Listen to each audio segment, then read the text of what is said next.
इतना जघन्य अपराध किया गया, इसके बाद कोर्ट ने रियर ऑफ द रेयरेस्ट क्यों नहीं माना इनको? उम्र कैद की सजा क्यों सुनाई परिवार का? बल्कि कहना है ऐसे लोगों को, सीबीआई का भी कहना है कि फांसी की सजा होना चाहिए, तो कोर्ट ने क्यों ऐसा नहीं किया? क्या सोचते हैं? पर मुझे लगता है कि rarest of the rare cases की एक जजमेंट है, उसमें एक लिस्ट प्रोवाइडेड है कि इन क्राइटेरियाज को फुलफिल करता है कि नहीं करता है, तभी उसको रेयरेस्ट ऑफ रेयर केस माना जाएगा। किसी भी संगीन जुर्म की सजा मौत की सजा के रूप में कभी हम नहीं देखना चाहते हैं। 2012 में हमारे देश में भया की घटना हुई, उसके बाद से हमारे देश में कानून में बहुत सारे बदलाव हुए और आज भी महिला सुरक्षा के नाम पे अगर हम बात करें तो बहुत सारी चीज़ें हैं पूरे प्रदेश और पूरे देश के अंदर।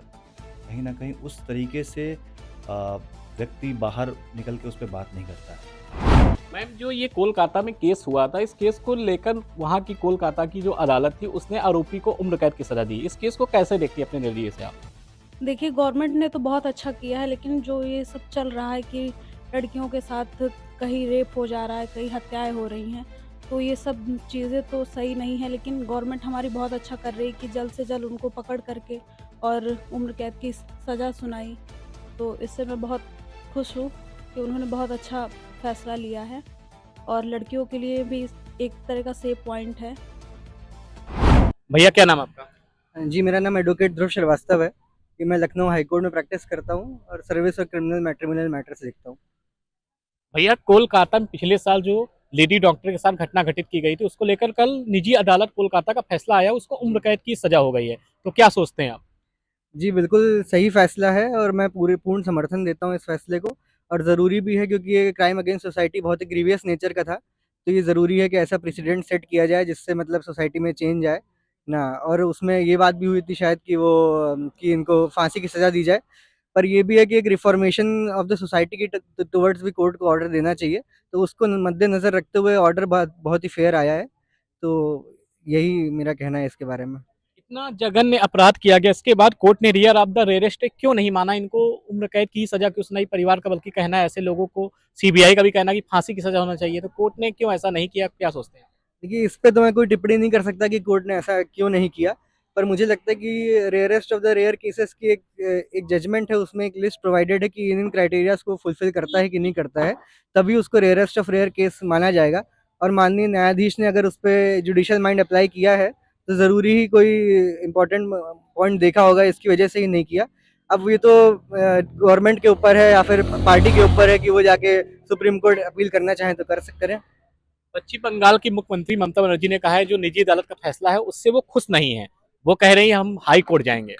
हाँ, नहीं, तो जाना ही चाहिए। अगर आप नाखुश हैं इस फैसले से, आप चाहते हैं कि और दंड सीवियर मिले उसको ताकि और ज़्यादा सोसाइटी में मैसेज जाए, तो रेट्रिब्यूटिव थ्योरी के तहत तो उनको जानना चाहिए कि हाँ, इसको फांसी की सज़ा होनी चाहिए उस तरीके से।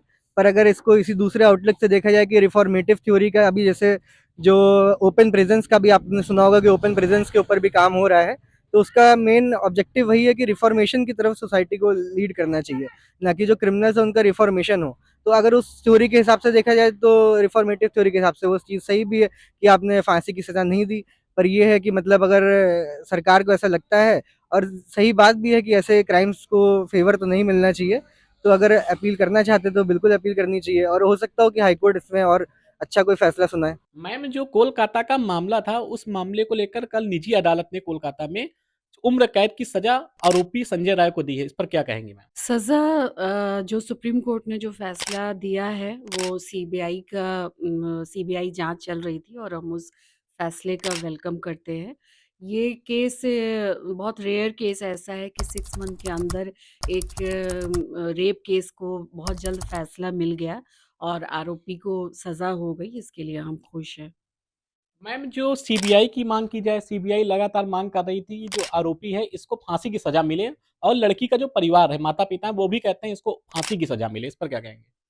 ज़ाहिर-सी बात है, आक्रोश है लोगों के अंदर और माता-पिता ऐसे भी माता-पिता के कितने भी बच्चे हो जाएँ, बच्चे तो बच्चे होते हैं, लेकिन उनकी इकलौती लड़की थी और जिस कंडीशन में उसकी मौत हुई है, ये तो स्वाभाविक है कि माता-पिता ऐसा डिमांड करेंगे ही।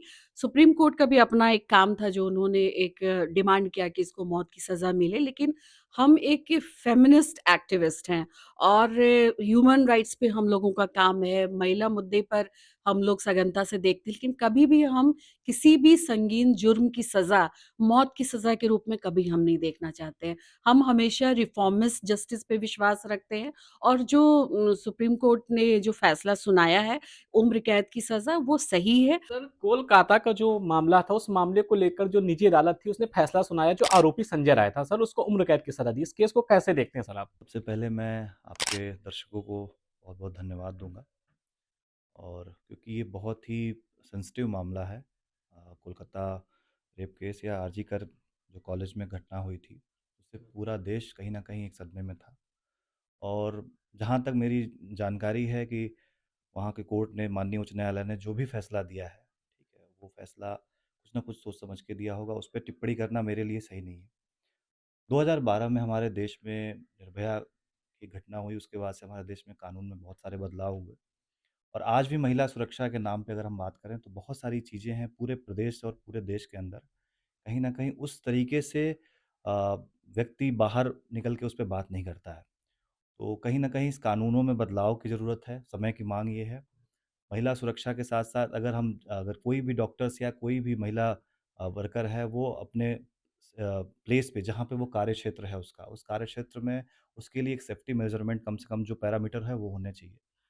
तो इन सब चीज़ों का ध्यान रखना चाहिए, ये ज़िम्मेदारी सरकार की है और जहाँ तक मुझे जानकारी है सरकार इस पे काम भी कर रही है, कुछ हद तक।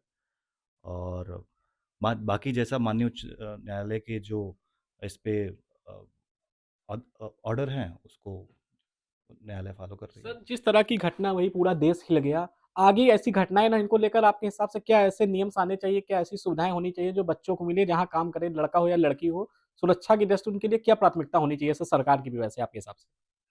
देखिए, सबसे पहले मैंने कहा ना कि आज भी हमारे वहाँ रिमोट एरियाज़ में अगर हम बात करें तो क्योंकि ये बहुत ही सेंसिटिव मामला है, इस पे कहना बहुत ही सही नहीं होगा। लेकिन आज भी हमारे देश के अंदर बहुत सारी निर्भया घटनाएँ होती हैं। मैम, जो ये कोलकाता में केस हुआ था, इस केस को लेकर वहाँ की कोलकाता की जो अदालत थी, उसने आरोपी को उम्र कैद की सज़ा दी। इस केस को कैसे देखती हैं अपने नज़रिए से आप? देखिए, गवर्नमेंट ने तो बहुत अच्छा किया है, लेकिन जो ये सब चल रहा है कि लड़कियों के साथ कहीं रेप हो जा रहा है, कहीं हत्याएँ हो रही हैं, तो ये सब चीज़ें तो सही नहीं है। लेकिन गवर्नमेंट हमारी बहुत अच्छा कर रही है कि जल्द से जल्द उनको पकड़ करके और उम्र कैद की सज़ा सुनाई। तो इससे मैं बहुत खुश हूँ कि उन्होंने बहुत अच्छा फैसला लिया है और लड़कियों के लिए भी एक तरह का सेफ पॉइंट है।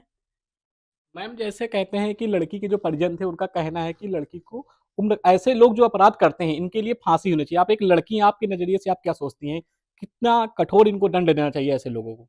मेरा तो मानना यही है कि ऐसे लोगों को समाज में रहना ही नहीं चाहिए। अगर वो ऐसी हरकतें कर रहे हैं, तो उनका यहाँ पे रहने का कोई मतलब नहीं है। तो उनको भी उम्र कैद की सज़ा तो नहीं, फांसी ही देनी चाहिए। समाज में जो लड़कियाँ आज के समय में उनको क्या संदेश आप देना चाहेंगे हमारे माध्यम से? आपके माध्यम से मैं यही संदेश देना चाहूँ कि हमको पहले तो सेल्फ डिपेंड ही बनना चाहिए, क्योंकि जब तक हम सेल्फ डिपेंड नहीं होंगे, तो अगर दूसरे पे डिपेंड होंगे, तो ना तो हम कुछ कर पाएँगे अपने लिए और ना ही हम अपना नाम बना पाएँगे। तो इसलिए हमें पहले तो सेल्फ डिपेंड होना है और तभी हम जो चाहेंगे वो कर सकते हैं। जैसे कहते हैं कि आज के समय में बेटियों को कहते हैं कि सिखाने के साथ-साथ पढ़ने के साथ करना ज़रूरी है। कहते हैं कि अपनी सुरक्षा स्वयं कर सकें, ताइक्वांडो सीखती हैं, फाइटिंग भी सीखती हैं। कहते हैं कि लड़कियों बॉक्सिंग भी लड़कियाँ बॉक्सिंग भी करती हैं। मैरी कॉम लोग देख सकती हैं कि लगातार देश का नाम रोशन कर रही थी। तो आपके हिसाब से आज के समय कोई ऐसी योजना लड़कियों को लानी चाहिए कि लड़कियों को कोई गलत नज़रों से देखे तो लड़कियाँ उनका सामना स्वयं कर सकें। तो इस पर क्या नज़र है आपकी? क्या सोचती हैं आप? इस पर यही नज़र है कि देखिए हमको किसी भी फ़ील्ड में लड़कियों को ये नहीं कहना चाहिए कि आपको ये काम आप नहीं कर सकती, उनको हर फ़ील्ड में जाना चाहिए लड़कियों को और ऐसा कोई काम नहीं है जो लड़कियाँ नहीं कर सकती हैं। आपने सुना है हमारे साथ बात कर रही डॉक्टर अंकिता जिन्होंने अपनी राय दी कोलकाता केस को लेकर हम लगातार लोगों से बात कर रहे हैं जान रहे हैं आखिर लोग सोचते क्या है आगे भविष्य में ऐसी घटनाएं ना हो कैमरामैन ऋषि के साथ शुभम अवस्थी लखनऊ से